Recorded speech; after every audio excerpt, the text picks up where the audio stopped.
Assalamualaikum warahmatullahi wabarakatuh.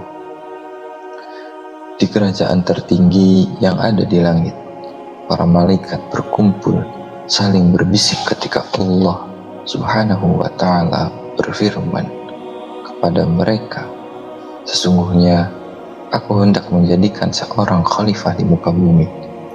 Para malaikat bertanya, "Mengapa engkau hendak menjadikan khalifah di bumi? Orang yang akan membuat kerusakan padanya dan menumpahkan darah. Padahal kami senantiasa bertasbih dengan memuji Engkau dan mensucikan Engkau." Allah Subhanahu wa ta'ala berfirman, "Sesungguhnya aku mengetahui apa yang tidak kamu ketahui." Allah mengajarkan nama-nama semua benda kepada Adam, menyuruhnya untuk tinggal di surga dan menciptakan Hawa baginya sebagai istri dan teman hidupnya. Hingga akhirnya Adam bermaksiat kepada Tuhannya dan ia pun diturunkan ke bumi. Semakin lama, jumlah anak cucu Adam kian bertambah banyak setelah mereka beranak pinak. Seiring bertambahnya keturunan mereka, permukaan bumi kian penuh dengan dosa. Khalifah Allah di bumi menyembah berhala yang mereka buat sendiri dari bebatuan. Untuk kisah selanjutnya, jangan lupa dukung channel ini dengan tekan subscribe, like, share, dan komennya. Mereka bersujud kepadanya dan mengisi hari-hari dengan kesia-siaan hingga seseorang tega membunuh saudaranya sendiri, mencuri hartanya, dan bertindak aniaya terhadapnya. Semua itu mereka lakukan sementara malaikat terus mencatat seluruh amal Bani Adam dalam buku catatan amal yang kian hitam pekat melebihi gelapnya malam. Pada waktu itulah mereka berkata, mereka ini adalah para khalifah Allah di muka bumi, tetapi mereka bermaksud kepadanya, bagaimana ini padahal Dia sendiri yang telah memilih mereka. Allah berfirman, "Kalau seandainya aku ciptakan kalian seperti mereka, niscaya kalian juga pasti akan melakukan hal yang sama." Para malaikat menjawab, "Maha suci Engkau, wahai Tuhan, tidak mungkin kami akan bermaksiat kepadamu." Allah berfirman, "Jika begitu baiklah, pilihlah 2 malaikat di antara kalian." Maka para malaikat pun memilih Harut dan Marut, 2 malaikat yang paling baik ibadahnya kepada Allah. Sementara itu, di negeri Babilonia, kecantikan berjalan beriringan dengan berbagai fitnah. Minuman khamr ada di mana-mana. Begitu pula dengan suara musik dari barbar yang penuh dengan kerusakan dan perbuatan keji. Sekelompok orang berkumpul mengerumuni seorang bidu wanita yang tengah menari dan bernyanyi. Sementara kelompok yang lain membuat manusia lalai mereka mencuri harta orang-orang yang sedang asyik menonton pertunjukan joget dan musik tersebut. Semua kemungkaran ini didengar dan disaksikan sendiri oleh Harut dan Marut. Keduanya turun ke bumi dengan izin Allah setelah keduanya menjadi manusia yang memiliki keinginan terhadap makan, minum, dan pernikahan layaknya anak keturunan Adam pada umumnya. Negeri Babilonia menjadi salah satu negeri yang paling memungkinkan untuk ditinggali Harut dan Marut, yang memang masih menyimpan keelokan malaikat dan pesona yang memukau hati dan mata siapapun yang memandangnya.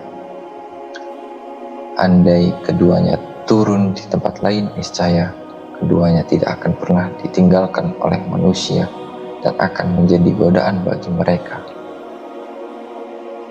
Tapi di Babilonia, kota yang benar-benar penuh dengan godaan dan kecantikan, semua itu tidak pernah terjadi.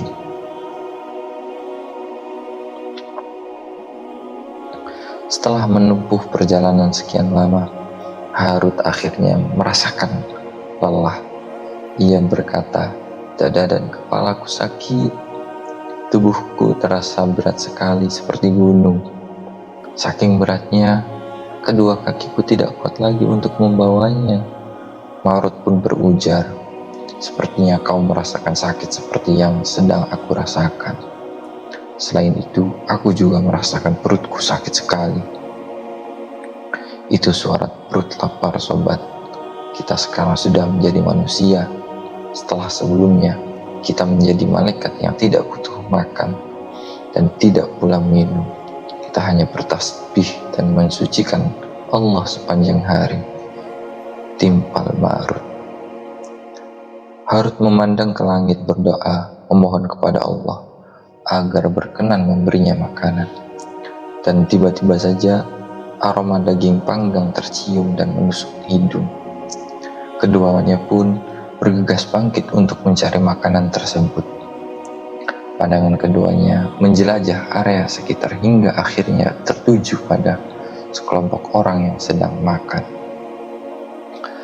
Harut dan Marut lalu mendekati makanan tersebut hingga berjarak hanya beberapa langkah saja. Sementara rasa lapar terus mengusik, namun kesombongan menahan keduanya untuk mengemis di negeri Babilonia atau meminta makanan. Akan tetapi, bagaimana mungkin keduanya dapat mengatasi rasa lapar bila tidak makan? Keduanya pergi dan duduk di dekat orang-orang yang sedang makan. Keduanya hanya memandangi mereka makan. Orang-orang yang sedang makan itu pun melihat Harut dan Marut, lalu memanggil keduanya untuk hidup makan bersama mereka. Keduanya pun makan sambil kenyang. Suara perut Marut hingga kini sudah terhenti. Harut dan Marut memandangi orang-orang yang makan bersamanya. Tiba-tiba saja seseorang wanita menarik perhatiannya. Keindahannya, kecantikannya, rambutnya yang terurai sampai bahu, dan parasnya yang terlihat laksana bulan di malam purnama.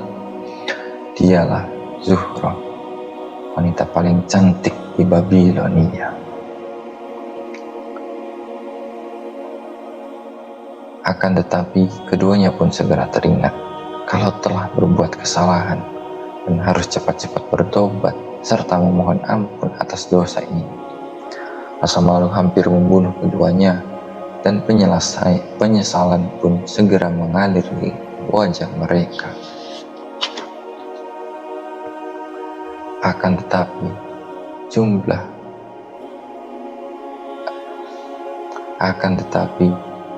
belum juga penyesalan itu lenyap, hawa nafsu kembali lagi hadir dan membuat mereka menatap Zuhra begitu lama. Di dalam lubuk hati, suara keimanan berteriak keras hingga menyadarkan keduanya. Mereka pun beristighfar, menyelamatkan mereka dari dosa itu, yaitu meninggalkan tempat tersebut. Harut dan Marut bergegas berdiri sambil memohon ampun kepada Allah. Setelah lama berjalan meninggalkan tempat itu, keduanya mulai merasakan kembali satu keinginan yang sangat kuat untuk melihat wanita itu. Keduanya pun menoleh, lalu cepat-cepat melanjutkan perjalanannya kembali. Harut kemudian menoleh ke arah Marut dan berkata, "Nafsu syahwat manusia yang keji telah mendorongku untuk melakukan kemaksiatan kepada Allah. Duhai, betapa keji nafsu manusia." Marut berkata, "Kamu pasti sedang merasakan hal yang sama seperti yang aku rasakan." "Ya, dan aku takut bila nanti tempat kita kembali adalah neraka, sama seperti mereka yang gemar berbuat maksiat," jawab Marut. "Tidak, jangan takut, kita pasti mampu mengalahkan syahwat ini. Kita akan menekannya, mohon ampunan kepada Allah dan bertobat kepadanya," timpal Marut. Dua malaikat itu pun berjalan ke sebuah tempat yang jauh dari manusia, yang tidak ada kemaksiatan di sana. Matahari pun mulai terbenam, bentuknya seperti sebuah lingkaran berwarna merah, seumpama emas merah murni, kemudian tenggelam hingga tidak lagi terlihat sama sekali. Setelah itu, mereka dengan kegelapannya menyergap siang. Bintang-bintang bermunculan di langit hingga memenuhinya dalam sebuah festival langit yang indah. Sementara itu, Harut dan Marut telah larut dalam sholat dan tasbih memuji Allah. Keduanya memohon ampunan kepadanya atas dosa-dosa yang telah mereka perbuat. Gelap malam semakin pekat, alam semesta bersiap untuk tidur. Dua malaikat itu masih saja larut dalam kehusuan sholat. Keduanya tidak menyadari apapun selain semilir suara angin, seumpama ratapan seorang ibu yang kehilangan anaknya. Dua malaikat itu, satu hal yang baru yang mereka rasakan dikala menjadi manusia, yaitu rasa takut. Lalu mereka berdua mulai mengenal rasa dingin manakala tubuh mereka menggigil karena cuaca yang sangat dingin dan angin yang tertiup begitu kencang. Mereka memutuskan untuk kembali ke Babilonia guna mengusir rasa takut dan dingin yang menyengat. Mereka berdua berangkat menuju kota. Di tengah perjalanan, Harut berkata, "Ia datang lagi." Marut bertanya, "Siapa yang datang?" Harut menjawab, "Rasa lapar. Binatang buas yang menggigit kuat dalam perutku. Oh, kita sudah diperbudak oleh perut kita. Celaka, perut kita ini tidak pernah kenyang." Harut berkata, "Kalau begitu, mari kita cari makanan lagi." Marut berkata, "Emangnya kalau kita sudah mendapatkan makanan dan kenyang, kita tidak akan lapar lagi? Jika demikian, kita harus bekerja agar kita dapat membeli makanan. Akan tetapi pekerjaan apakah kiranya yang dapat kita lakukan?" Harut menjawab, "Serahkan urusanmu kepada Allah. Insya Allah kita akan mendapatkan pekerjaan. Melalui pekerjaan itu, kita akan mendapat rezeki dan harta yang banyak." Jika pada siang hari, kota Babilonia adalah sebuah kota yang penuh dengan godaan dan kecantikan, maka pada malam harinya, kota Babilonia berubah menjadi kota para pemabuk. Mereka berjalan sempoyongan. Tidak satupun dari mereka yang kuat berjalan membawa diri karena banyaknya minum khamr yang sudah ditenggak. Sebuah kota yang begitu rusak.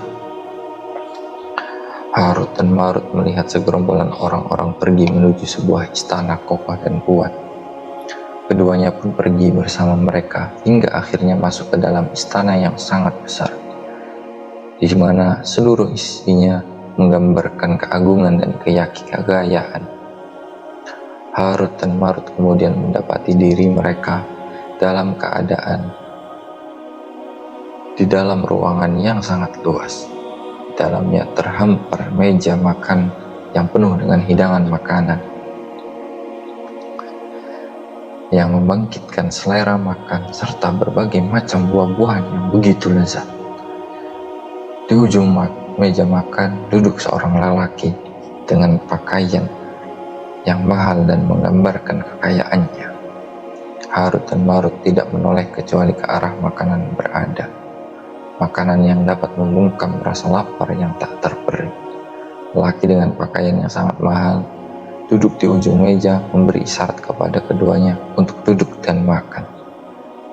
Harut dan Marut pun duduk dan makan. Saat Harut dan Marut sedang asik menyantap berbagai hidangan, ternyata sepasang mata lelaki tersebut mengawasi dari dekat. Laki-laki itu menyodorkan minuman khamr kepada keduanya. Dua malaikat itu pun menolak. Lelaki itu terkejut lantaran mereka berdua tidak mau meminum khamr. "Bagaimana kamu ini, penduduk Babilonia, kok tidak minum khamr?" Ketika itu Harut dan Marut tahu bahwa pria itu tak lain adalah Raja Babilonia. Orang-orang yang ada di sekelilingnya adalah para menteri dan para gubernurnya. Sang raja kemudian berbicara. Semua orang terdiam dan seluruh pandangan tertuju padanya. Sang raja berbicara tentang perselisihan dan persengketaan di antara dia dan salah seorang yang hadir yang menyangkut sebidang tanah miliknya. Rupanya sang raja hendak merampas tanah orang itu secara zalim. Semua orang yang ada di dalam istana berpihak kepada sang raja. Meski ia adalah raja yang zalim, kendati demikian, sang raja tidak peduli dengan semua itu.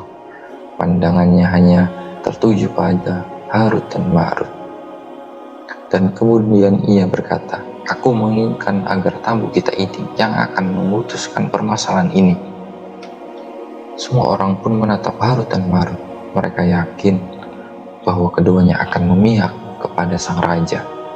Sekalipun sang raja bersalah, tak pernah terlintas di dalam benak seorang pun bahwa mereka berdua adalah malaikat yang mengetahui keadilan. Karenanya mereka berdua pun memutuskan perkara itu dengan adil dan benar, serta mengembalikan hak tanah itu kepada pemiliknya. Tidak hanya itu, bahkan keduanya memaklumatkan keputusannya bahwa sang raja berada di pihak yang salah dan zalim, karena ia telah mengambil hak orang lain dengan cara orang yang tidak dibenarkan. Keheningan memenuhi seluruh istana saat orang-orang menunggu keputusan sang raja, yang kemudian berkata suara lantang, "Mulai sekarang aku angkat kamu berdua sebagai hakim di Babilonia." Para menteri keluar dalam keadaan kecewa, sebab raja bukannya memerintahkan kepada mereka, para pengawalnya, untuk memenjarakan atau menghukum mati Harut dan Marut, tapi justru sebaliknya, malah memutuskan untuk mengangkat keduanya menjadi hakim. Oh, alangkah beruntungnya mereka. Demikianlah Harut dan Marut akhirnya mendapatkan pekerjaan di Babilonia setelah keduanya memasrahkan urusan dengan utus kepada Allah. Di dalam istana, Harut dan Marut mendapatkan sebuah rumah yang dapat ditempati sejak saat itu. Mereka berdua tidak lagi mengalami kedinginan, rasa lapar, dan rasa takut. Mereka juga tidak perlu lagi meminta makanan kepada orang lain. Setelah itu, hal pertama yang mereka lakukan adalah bersyukur kepada Allah, berdoa kepadanya, serta mensucikannya. Akan tetapi, hati mereka ternyata tidak merasakan kekhusyuan dan kejernihan seperti yang pernah mereka rasakan sebelumnya. Inilah kehidupan manusia yang lemah, yang selalu mereka cemooh saat mereka berdua masih berada di langit sebagai malaikat. Setelah itu, mereka berdua kedatangan tamu baru yang tidak mereka kenal sebelumnya, yaitu rasa kantuk dan ingin tidur, sebab keduanya merasakan bahwa kelopak mata mereka terasa berat untuk dibuka. Tubuh mereka letih.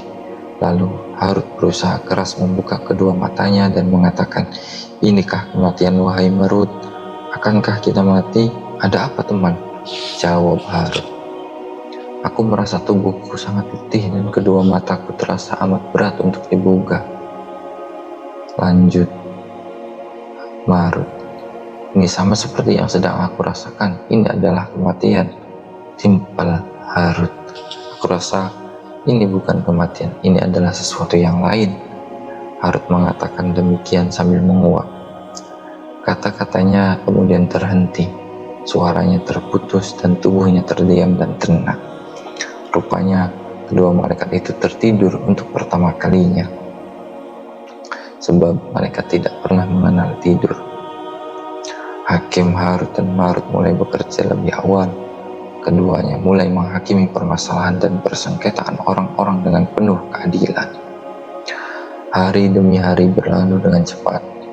Harut dan Marut terus memberikan keputusan di antara manusia dengan begitu adil.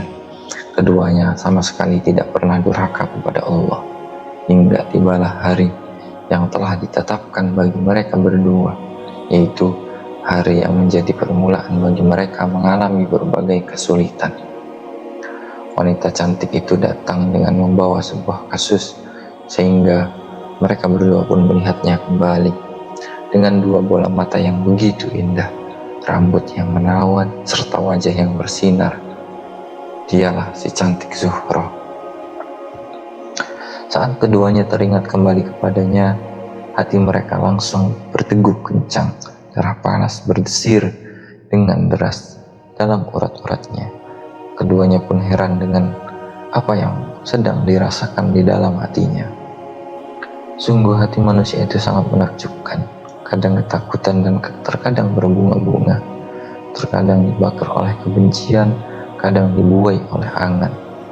Duhai, betapa indah dan menakjubkannya Khalik yang telah menciptakan hati manusia sedemikian rupa.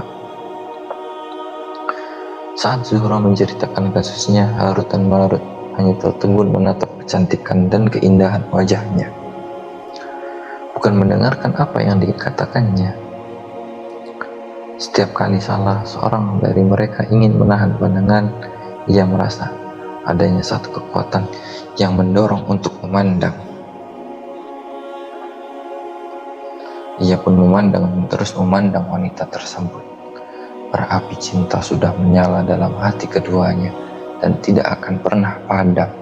Saat itulah Zuhra selesai menuturkan kasusnya, seraya mengatakan, inilah kasus saya, dan saya menunggu keputusan yang adil dari Tuan Hakim berdua. Harut berkata, kasusmu perlu dipelajari lebih mendalam, kembalilah kemari besok pagi. Harut berkata menguatkan jawabannya. Benar apa yang dikatakan oleh Hakim Harut, kembalilah untuk menemui kami besok pagi. Zuhra menatap lama-lama kedua hakim itu dengan rasa heran.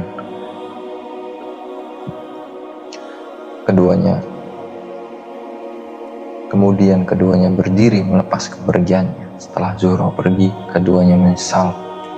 Marut berkata mencela Harut, kenapa kamu tunda keputusannya sampai besok pagi? Aku tidak tahu, itu di luar kemampuanku teman. Aku takut kita akan masuk neraka gara-gara wanita ini. Mari kita bertobat kepada Allah. Esokan harinya Zuhra segera mendatangi majelis peradilan untuk menunggu keputusan dari kedua hakim Harut dan Marut. Sementara itu mereka berdua semalaman tidak dapat memejamkan mata sebentar. Kali ini mereka berdua berjanji tidak akan menatap Zuhra. Keduanya bahkan berjanji akan memendam gejolak hasrat yang ada dalam diri mereka. Zuhra masuk ke dalam ruangan dan baru saja ia memandang keduanya dan tersenyum. Harut sudah lupa dengan janjinya. Begitupun Marut. Mereka berdua berbicara dan memberikan putusan yang tidak adil, lebih memihak kepadanya. Zuhra kemudian bangkit hendak pulang. Namun tiba-tiba Harut dan Marut bertanya, mau kemana? Zuhra menjawab, ke kuil untuk menyembah matahari. Datanglah bersamaku. Mereka bertanya, lalu apa yang akan kami lakukan? Zuhra menjawab, tentu kamu berdua akan menyembah matahari bersamaku. Keduanya menjawab, tidak, kami tidak akan menyembah selain Allah. Benda itu kemudian keluar meninggalkan mereka, dan lagi-lagi mereka kembali mencela diri sendiri. Mereka teringat akan janji yang telah mereka ikrarkan. Harut berkata, rahmat Allah itu sangat luas, mari kita bertobat kepada Allah. Malam itu keduanya tidur semalaman tanpa melaksanakan sholat dan memohon ampunan. Setelah matahari terbit dan siang menjelang, mereka berdua berangkat menemui Zuhra dan bukannya berangkat ke majelis pengadilan. Setelah bertemu dengannya, wanita itu menyuguhkan khamr kepada mereka. Namun mereka tidak mau meminumnya. Zuhra pun marah pada keduanya hingga mereka ingin berdamai dengannya. Tapi Zuhra tidak mau memaafkan mereka kecuali bila mereka berdua mau minum khamr. Akhirnya mereka minum juga dan khamr pun mulai menguasai kepala mereka berdua. Tiba-tiba datang seorang lelaki ingin menemui Zuhro. Dia pun melihat Harut dan Marut berada di rumah Zuhro. Kedatangan orang itu membuat mereka gugup. Terlintas di dalam benak mereka bahwa orang itu akan membeberkan rahasia mereka berdua. Harut yang ketika itu masih berada di bawah pengaruh khamr pun berdiri mencekik orang itu. Marut tidak mau ketinggalan. Ia membantu Harut menghabisi nyawa si malang yang tidak bersalah selain karena telah melihat mereka berdua sedang berada di kediaman Zuhro. Setelah khamr hilang dan mereka tersadar, keduanya merasa sedih dan galau. Mereka ingin terbang ke langit, tapi bagaimana mungkin sebab mereka kini telah terbebani oleh dosa-dosa yang telah mereka lakukan. Mereka kemudian mendengar suara dari langit yang menyeru, "Kalian memilih siksa di dunia atau di akhirat?" Mereka pun memilih siksa di dunia daripada siksa akhirat, hingga mereka terus-menerus siksa hingga hari kiamat kelak. Terima kasih telah menonton kisah ini. Tetap dukung channel dengan subscribe, like, share, dan komennya. Berikan masukan dan tanggapan kalian untuk tetap memperbaiki channel kami. Assalamualaikum warahmatullahi wabarakatuh.